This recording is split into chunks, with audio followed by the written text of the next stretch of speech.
Hola mi gente, una vez más aquí en Gameplays. En esta ocasión les voy a enseñar a cómo ocultar las notificaciones en el texto. Seguimos mi gente, en esta ocasión también le voy a borrar mi nombre todo obviamente.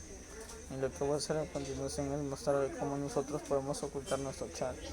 Ocultar las notificaciones, todos los mensajes que no suenen, mayormente para las parejas, como se sabe.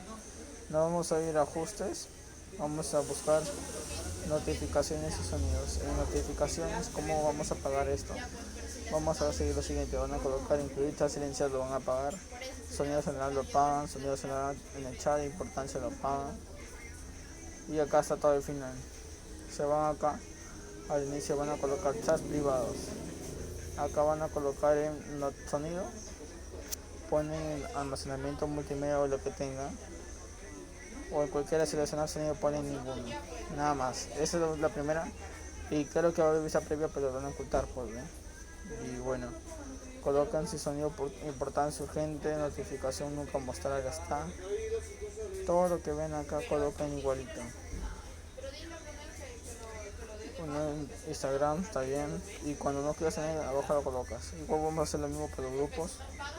Vamos acá, ninguno, listo. Y los canales también.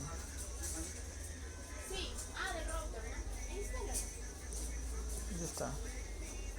Y bueno, ahora como ven no suena nada. Denle like, suscríbanse mi gente. Y bueno, espero